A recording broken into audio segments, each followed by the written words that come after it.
Captain Jake Morrison stood on the bridge of the UE's horizon and watched the alien ship grow larger on the main screen. The vessel looked nothing like human ships with their clean metal lines and sharp edges. This thing seemed alive somehow, with curves and bumps that moved like breathing. Chief Engineer Lisa Brooks stood beside him checking her tablet every few seconds. Her hands shook slightly, but her voice stayed steady when she spoke. The alien ship had appeared 3 hours ago, just outside the Kepler system. It sent no signals and made no moves toward Earth space.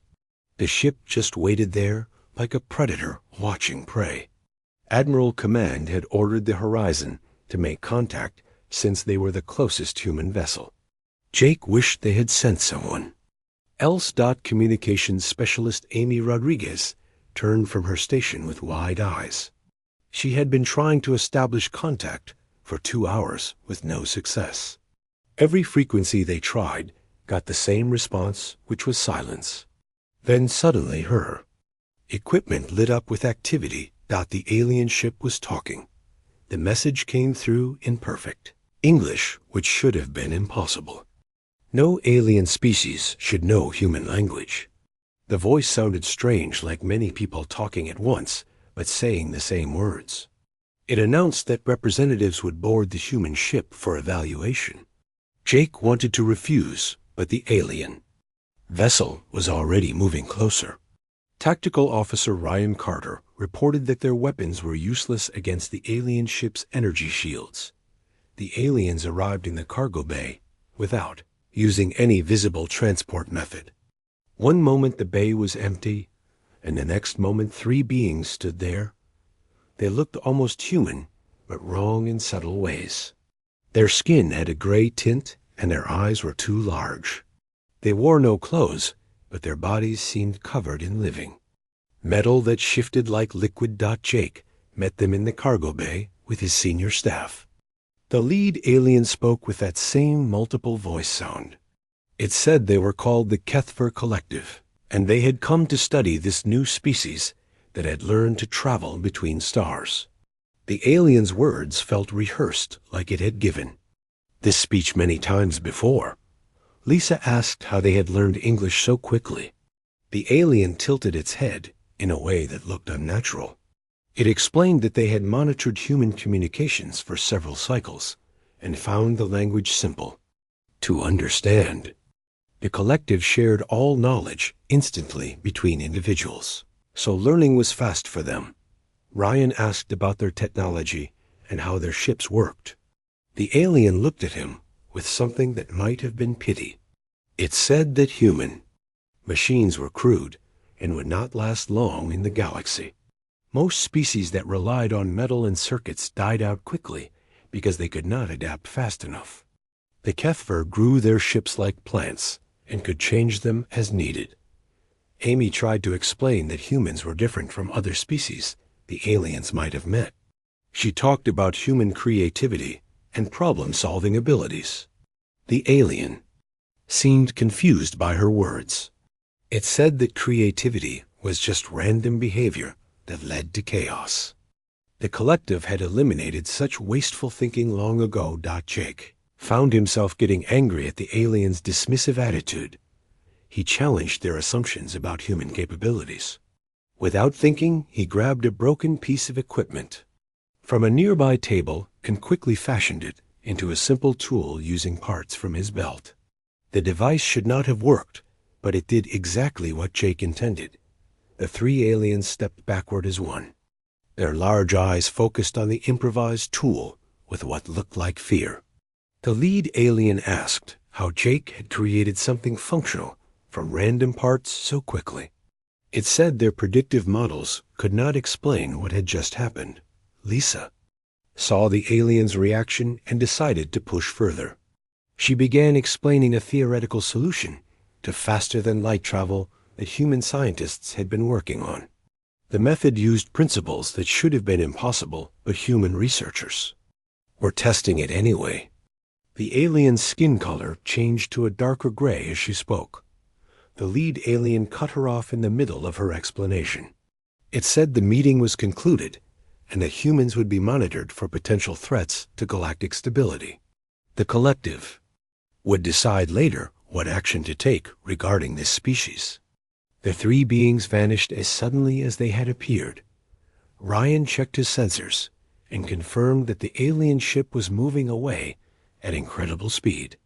Amy tried to re-establish communication, but got no response. Lisa looked at her captain with concern in her eyes. She said the aliens had seemed genuinely frightened by human behavior. Jake reviewed the encounter in his mind and realized something important. The aliens had expected humans to behave like every other species they had met. When humans acted unpredictably, the aliens could not process what was happening. Their collective consciousness might be their strength, but it was also their weakness. Horizon continued its patrol mission, but Jake knew this was not over. The aliens would be back, and next time they might not come to talk. He ordered his crew to prepare detailed reports for Earth Command. Humanity needed to understand that they had just made either a powerful ally or a dangerous enemy. Based on the aliens' final words, Jake suspected it was the latter. Dr. Elena Martinez wiped sweat from her forehead as she studied the biological samples under her microscope. 6 months had passed since first contact with the Kethvar. Collective and human colonies throughout the frontier had reported strange sightings. Ships that looked like living creatures appeared near settlements and disappeared just as quickly. The aliens were watching humanity, but staying hidden. Elena worked on the frontier world of New Columbia, where colonial scientists had found traces of Kethvar technology. The samples should have taken years to understand, but Elena had made breakthrough discoveries in just weeks. Her research team could not explain how she connected patterns that seemed unrelated. Elena herself did not fully understand her process, but trusted her instincts. The Kethvar biological samples revealed a nervous system unlike anything in Earth databases.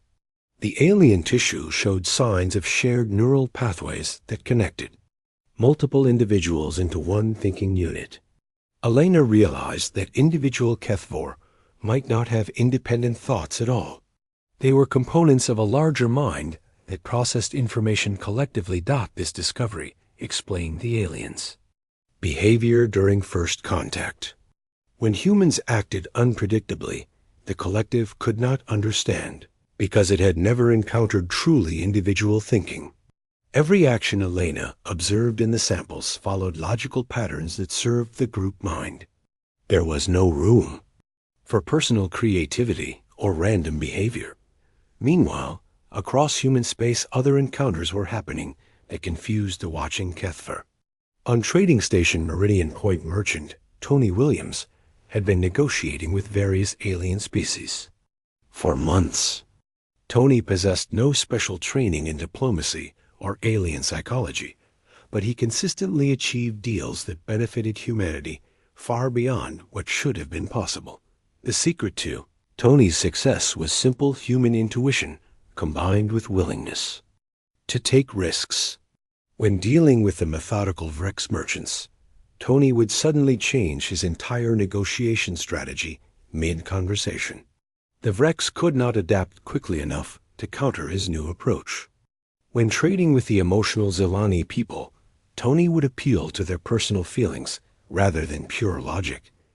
Other alien species began seeking out human traders, specifically because they found human unpredictability refreshing. Many galactic civilizations had grown stagnant after thousands of years of predictable interactions. Human merchants brought new ideas and unexpected solutions to old problems. Trade agreements that had been impossible for centuries suddenly became achievable. The Kethvar scouts monitoring these interactions reported back to the collective with growing concern. Their predictive models failed repeatedly when trying to forecast human behavior. Worse still, other species were beginning to adopt human-style thinking patterns.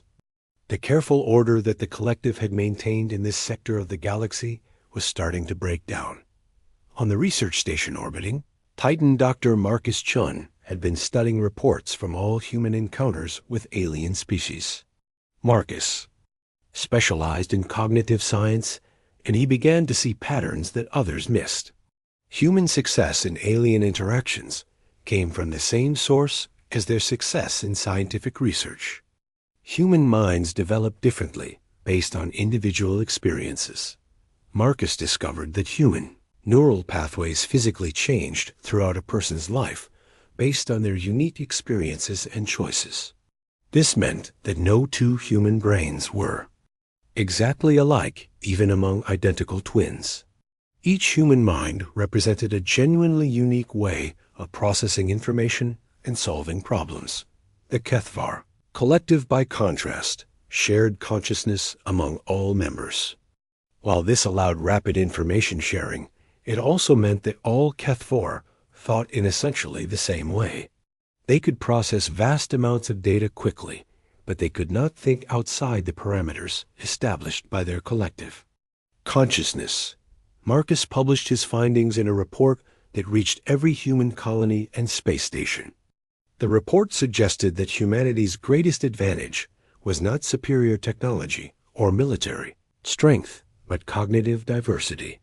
Every human represented a unique perspective that could solve problems in ways that collective thinking could never achieve. The HFY intercepted and studied Marcus's report through their monitoring networks.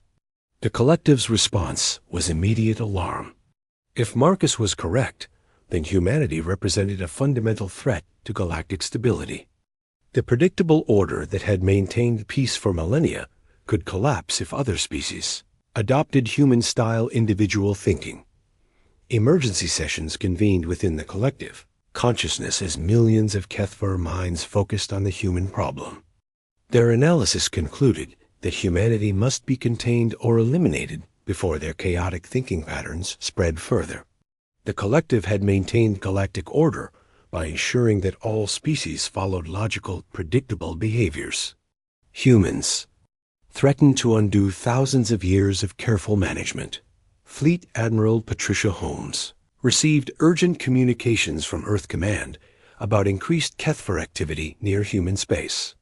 Long-range sensors detected massive alien formations gathering at the edge of known space. The ships were larger than anything humanity had encountered, and they were moving toward human colonies. Patricia realized that humanity's time of peaceful observation was ending. The aliens had decided that humans posed a threat that required military action. She began preparing human defenses, but knew that conventional tactics would likely fail against superior alien technology. The HFY had studied human military doctrine and would be ready for predictable strategies. Elena Martinez continued her research on New Columbia, even as evacuation orders came through for frontier colonies. Her latest discoveries suggested that HFY, collective consciousness, was both their greatest strength and potentially their greatest weakness. If individual HFY could be separated from the collective, they might lose their ability to function effectively. The stage was set for a conflict unlike any in galactic history. An ancient collective consciousness that valued order and predictability was about to face a young species that thrived on chaos and individual creativity. The HFY believed their superior technology would quickly end the human threat, but they had badly miscalculated the power of minds that refused to think inside established patterns. The first HFY attack came without warning at the outer colony of Harper's World. Admiral Patricia Holmes watched helplessly from Earth Command as the colony's desperate transmissions cut to static. 30,000 humans lived on Harper's World, and now they were gone. The alien bioships had appeared in orbit and simply erased the settlement from existence. Patricia had spent 40 years in the human Navy and thought she understood warfare. The HFY proved her wrong in the span of 6 hours. Their living ships moved faster than human vessels and hit harder than anything in the human arsenal. Worse still, they seemed to predict every human tactical response before it happened. The Battle of Ross Station lasted 18 minutes. Captain Steve Parker led 12 human destroyers against 4 HFY bioships and lost every vessel without destroying a single enemy craft. The aliens moved with perfect coordination while human ships struggled to adapt to enemy tactics they had never seen before. Each human counterattack was met with an immediate and devastating response. Patricia called emergency meetings with every senior officer in the human fleet. The reports from surviving battles painted a grim picture. Human weapons barely scratched HFY hulls while alien bioweapons tore through human shields like paper. The enemy ships could repair themselves during combat and seemed to learn from each engagement. Traditional military thinking suggested that humanity should retreat to Earth and prepare for a siege. The outer colonies could not be defended against such overwhelming technological superiority. Patricia knew that following standard doctrine would mean abandoning millions of humans to alien conquest, or worse. Commander Gary Peterson had been stationed at Kepler Mining Station when the war began. Gary was not a combat officer, but an engineer, responsible for asteroid mining operations. When HFY scouts appeared in the system, Gary found himself in command of the station's minimal defenses. Military protocol said he should evacuate immediately, but Gary had a different idea. The mining station possessed massive industrial equipment designed to break apart asteroids and process raw materials. Gary looked at the approaching alien scouts and saw an opportunity that no military manual would ever recommend. He contacted the station's mining crews and proposed using their equipment as weapons in ways that defied conventional logic. The HFY scouts approached Kepler Station expecting either surrender or futile resistance from standard human weapons. Instead, they encountered a barrage of mining charges launched from ore processing cannons at velocities that should have been impossible. The improvised weapons struck alien shields at angles the collective had never calculated for because no rational military force would use mining tools in combat. 2 HFY scouts were destroyed before they could adapt to Gary's unconventional tactics. The 3rd scout transmitted data about the engagement back to the collective, but the information made no sense. How could primitive mining equipment defeat advanced bioships when human military weapons had failed repeatedly? Word of Gary's victory spread through human command networks faster than official reports. Officers who had been preparing for conventional defensive actions began considering impossible alternatives. Colonel Sandra Price commanded the fortress world of New Geneva and decided that impossible might be exactly what humanity needed. Sandra studied Gary's methods and realized that his success came from thinking like an engineer rather than a soldier. Instead of following military doctrine, he had solved a practical problem using available tools. Sandra began applying the same approach to her own situation and discovered dozens of non-military assets that could be weaponized in unexpected ways. The Battle of New Geneva became humanity's first major victory when Sandra's forces used cargo haulers as ramming ships and civilian manufacturing plants as weapons factories. The HFY arrived expecting to face military installations and instead encountered an entire planet that had been converted into an unconventional weapon system. HFY bioships found themselves under attack from directions they had not predicted using weapons that should not have existed. Civilian transports loaded with industrial explosives struck alien vessels before the collective could classify them as military threats. Factory complexes launched improvised missiles built from farming equipment and mining supplies. The collective's shared consciousness struggled to process what was happening at New Geneva. Their predictive models had no framework for understanding how an entire human civilian population had become combatants using non-military technology. Every time they adapted to one human tactic, 3 new approaches appeared that made even less logical sense. Sandra's victory inspired human commanders throughout the war zone to abandon standard military thinking. Captain Bill Rogers began using medical ships as combat vessels, after disguising weapon systems as hospital equipment. Major Susan Clark converted asteroid colonies into mobile fortresses that moved through space, using industrial thrusters never designed for combat maneuvers. The HFY found themselves fighting an enemy that refused to follow predictable patterns of warfare. Human creativity reached its full potential when survival was at stake. Engineers became tactical officers, and civilians became soldiers using whatever tools were available. Every engagement brought new human innovations that the collective could not anticipate. Admiral Patricia Holmes realized that humanity's true strength was not military technology, but adaptive thinking. Human minds could find solutions in chaos, while the HFY collective needed order and predictability to function effectively. She began restructuring human fleet operations to maximize unpredictability and individual initiative. The war that should have ended in human defeat within weeks instead became a grinding conflict that frustrated the collective at every turn. Their superior technology meant nothing when they could not predict how humans would use it against them. Bioships designed to face logical military opponents struggled against enemies who treated warfare like a creative exercise. Patricia issued new standing orders to all human forces. Standard military doctrine was suspended for the duration of the conflict. Officers were encouraged to think like civilians and solve problems using whatever resources were available. The goal was not to defeat HFY technology, but to make human behavior so unpredictable that alien tactical systems could not compensate.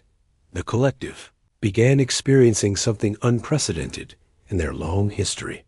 For the first time, their shared consciousness could not find logical solutions to the problems they faced. Human creativity had introduced chaos into their ordered universe, and they did not know how to restore balance. The very thing that made them powerful is becoming their greatest weakness when facing minds that refuse to think in predictable patterns. Dr. Marcus Chun stood in his laboratory aboard the research vessel Nova Scotia and studied brain scans that should have been impossible. The war with the HFY had been raging for 8 months, and human casualties were mounting despite tactical victories. Marcus had been tasked with understanding why human minds could adapt to alien challenges while other species could not. The answer lay in the neural pathways that made each human brain unique. Marcus discovered that human consciousness developed through individual experiences in ways that created genuinely original thinking patterns. Unlike the HFY, who shared collective consciousness, every human mind was essentially a universe unto itself, with its own way of processing information. Marcus published his findings to military commanders throughout human space. He explained that human cognitive diversity was not a weakness to be corrected, but a weapon to be unleashed. Each human represented a different approach to problem solving that the collective could never predict or counter because they had never encountered. Truly individual consciousness. Engineer Katie Sullivan received Marcus's report while working on modifications to human warships at the orbital yards above Mars. Katie had been struggling to improve human vessel performance against superior HFY technology when Marcus's research gave her a new perspective. Instead of trying to match alien capabilities, she began developing systems that worked through principles collective could not understand. Katie's breakthrough came when she stopped thinking like an engineer and started thinking like an artist. She designed ship modifications that violated known physics, but worked because she approached problems from angles that rational analysis would reject. Her hybrid systems combined human technology with intuitive leaps that created results greater than the sum of their parts. The first ships equipped with Katie's modifications performed beyond all expectations in combat. Human vessels that should have been destroyed by HFY bioships instead survived and fought back, using systems that alien sensors could not fully comprehend. The modifications worked not because they were scientifically superior, but because they emerged from creative thinking that collective consciousness could not replicate. Ambassador Carlos Rivera had been working to maintain human alliances with neutral alien species when the war began. Carlos possessed no military training, but he understood that this conflict would be decided by more than weapons and tactics. The collective maintained control over much of the galaxy through political arrangements that had existed for centuries. Carlos began approaching alien diplomacy the way humans approached everything else, with unpredictable creativity and individual initiative. Instead of following established diplomatic protocols, he appealed to personal motivations and emotional responses that other species had long suppressed. His methods violated every rule of galactic politics, but they produced results that traditional diplomacy could never achieve. The rigid alliance structure that supported HFY authority began fracturing as Carlos introduced chaos into carefully ordered political relationships. Species that had been loyal to the collective for thousands of years started questioning whether predictable collective decision-making was truly superior to individual choice and creative thinking. On the mining world of series, Dr. Helen Ross had been developing new extraction techniques when the war began. Helen applied her geological expertise to military problems and discovered that human creativity could produce technologies that worked despite violating established scientific principles. Her innovation succeeded because she was willing to test theories that rational analysis would dismiss as impossible. Helen's mining equipment became the basis for weapon systems that confused HFY tactical computers. Her approach to problem solving involved embracing contradictions and finding solutions in apparent chaos. The collective's shared consciousness could not process her methods because they required individual intuition rather than logical analysis. Captain Nathan Pike commanded a small scout ship that had been conducting reconnaissance missions behind enemy lines. Nathan had studied reports of human successes throughout the war and realized that conventional military thinking was humanity's greatest enemy. He began planning missions that made no logical sense, but succeeded because they caught the collective completely unprepared. Nathan's infiltration of a major HFY biofacility became legendary among human forces. He used tactics so unconventional that alien defenses designed to counter logical approaches were completely useless. The mission succeeded through human ability to embrace apparent contradictions and find order within chaos. The facility Nathan attacked had been producing bioships for the collective war effort. His team destroyed months of production using methods that should not have worked, but did because they emerged from minds that thought outside established parameters. The collective's predictive models had no framework for understanding how humans could succeed through apparent randomness. Dr. Elena Martinez continued her research on HFY biology from her new laboratory on Luna. Elena had discovered that the collective's greatest strength was also their most vulnerable weakness. Their shared consciousness allowed rapid information processing, but made them unable to think beyond established patterns. Elena's latest research revealed something extraordinary happening within captured HFY prisoners. Exposure to human thinking patterns through interrogation and observation was introducing elements of individual thought into their collective consciousness. Some prisoners began showing signs of independent decision, making that their species had not experienced for millions of years. The implications were staggering. If individual consciousness could be reintroduced to the HFY, their entire civilization might undergo fundamental changes. Elena shared her findings with human leadership and suggested that the war might be won through philosophy rather than violence. The collective was not evil, but trapped within thinking patterns that prevented growth and adaptation.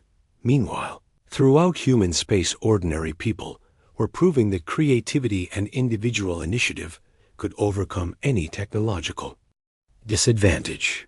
Farmers became tactical advisors, and teachers became strategic planners. Every human mind contributed unique perspectives that added to humanity's collective ability to confuse and hide, outmaneuver their enemies. The collective found themselves facing something they had never encountered in millions of years of existence. Their ordered universe was becoming chaotic as human influence spread to other species. Alliance networks carefully maintained for centuries began dissolving as individual thinking replaced collective decision-making. Marcus Sean realized that humanity had already won the most important battle. The war was no longer about military victory, but about proving that diversity of thought was superior to unity of purpose. Every human success demonstrated that minds willing to think differently could reshape reality itself. The galaxy would never be the same regardless of how. The military conflict ended. The war reached its turning point when Dr. Helen Ross achieved what the collective considered impossible. Working from her laboratory on Ceres Helen had been developing technologies that violated every known law of physics, yet somehow functioned perfectly. Her latest creation was a device that could disrupt HFY bioship systems by introducing random variables into their organic computers. Helen's breakthrough came from embracing contradictions rather than resolving them. She built machines that worked through principles that should have canceled each other out, but instead created new possibilities.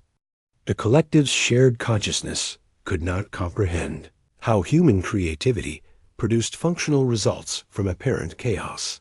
Captain Nathan Pike received Helen's new weapon systems just as he was planning his most ambitious mission yet. Intelligence. Reports indicated that the HFY maintained a massive biofacility in the Centauri system that served as their primary fleet construction center. Nathan proposed infiltrating this facility using tactics so unconventional that even human command questioned his sanity.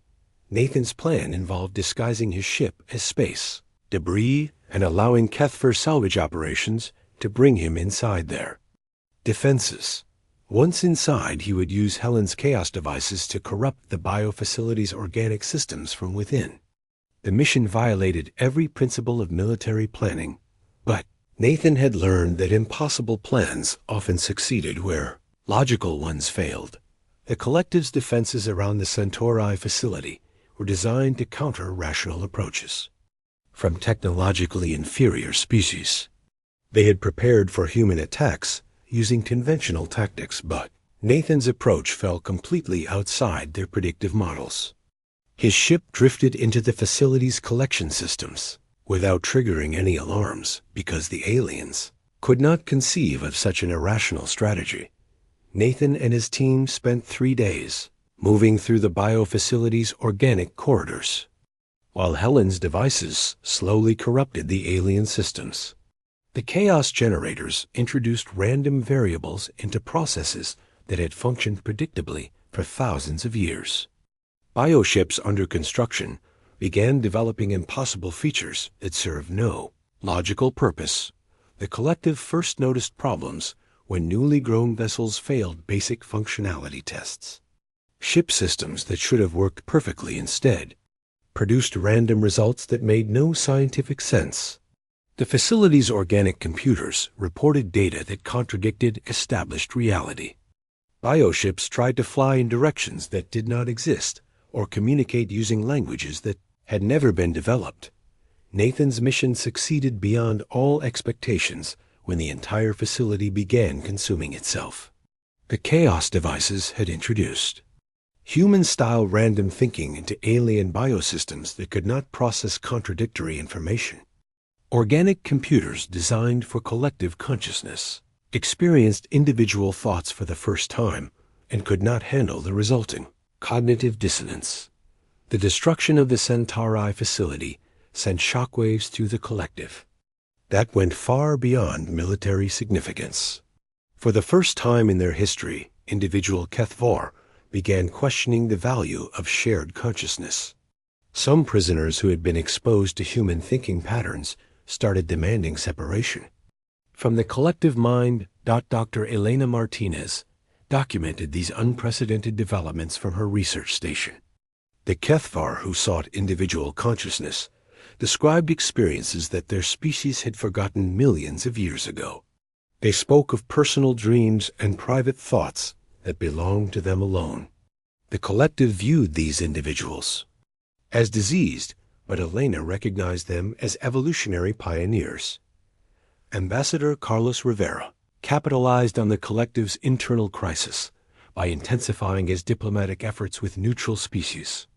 News of Kethvar weakness spread throughout the galaxy as ancient alliance structures began collapsing. Species that had accepted collective authority for millennia suddenly discovered the appeal of making their own decisions. The Vrex Trading Confederation announced their withdrawal from collective oversight after human merchants introduced them to negotiation techniques based on individual creativity rather than predetermined protocols. The emotional Zilani people embraced human concepts of personal expression that their species had suppressed for centuries under Kethvar influence.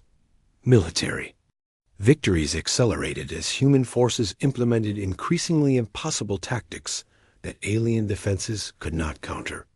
Colonel Sandra Price led combined human fleets in battles that redefined warfare itself. Her strategies embraced chaos and unpredictability as weapons more powerful than any technology the collective possessed.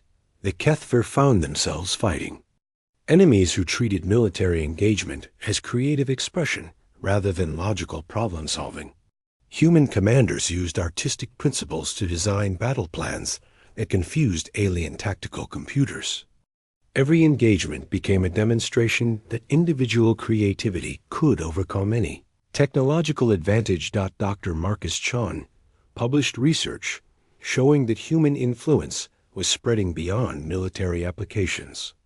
Other species throughout the galaxy were beginning to develop individual consciousness patterns similar to those found in human brains. The collective's greatest fear was becoming reality as chaotic thinking replaced ordered collective decision-making. Katie Sullivan's impossible technologies reached new levels of creative achievement when she developed ships that existed in multiple dimensions simultaneously. Her vessels could attack Kethvar forces from directions that should not have been accessible using principles that violated basic physics. The success of her designs proved that human creativity could reshape reality itself. The collective faced a crisis that threatened their existence more thoroughly than any military defeat. Individual thoughts were spreading through their shared consciousness like a virus that could not be contained. Ancient certainties crumbled as Kethvar minds experienced doubt and personal desire for the first time in millions of years. Emergency sessions within the collective consciousness became chaotic arguments between different viewpoints rather than unified decision-making processes.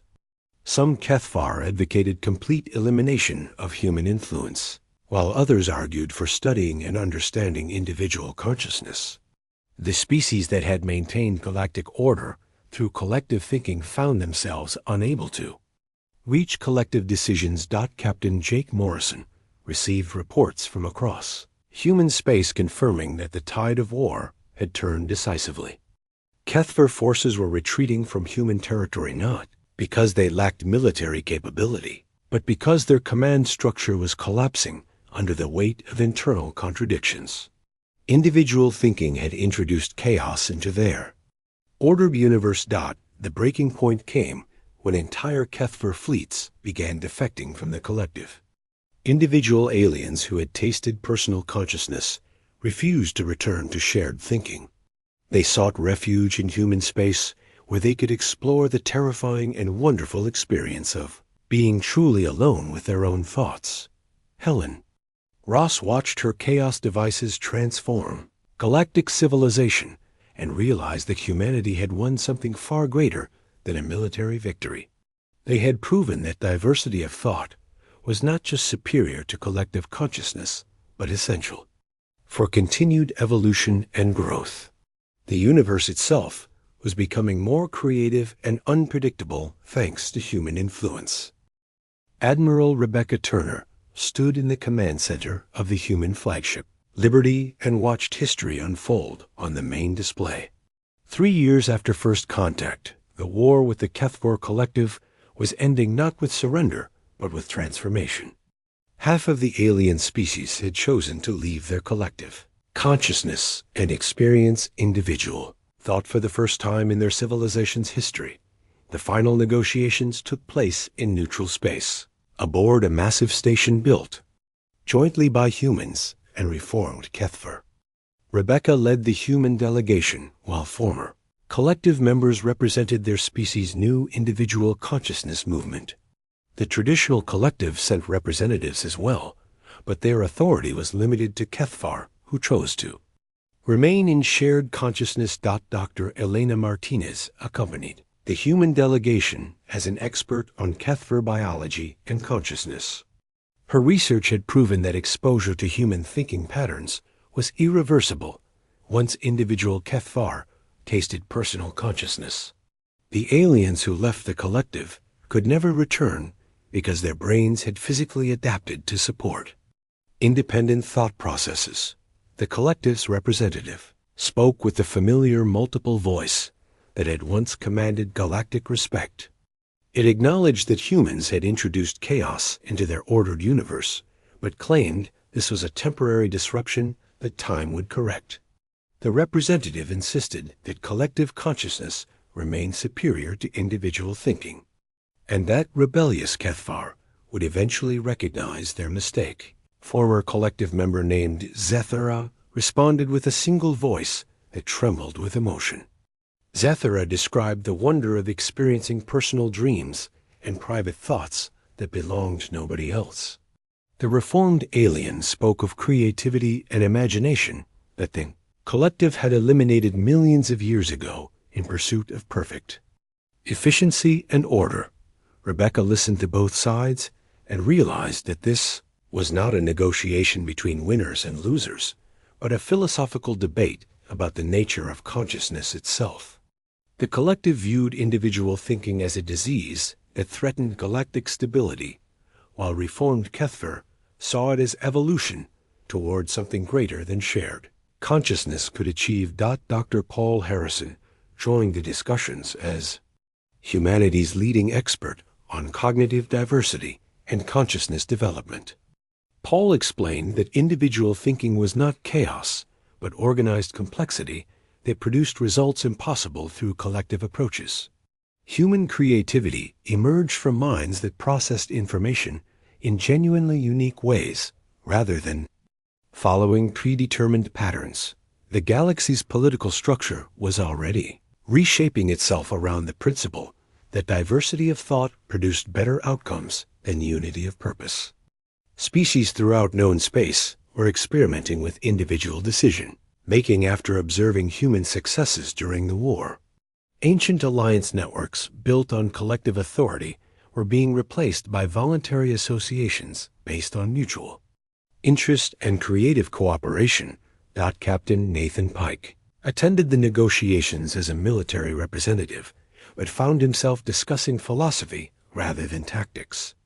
Nathan described how human creativity had overcome technological disadvantages by approaching problems from angles that collective consciousness could never explore.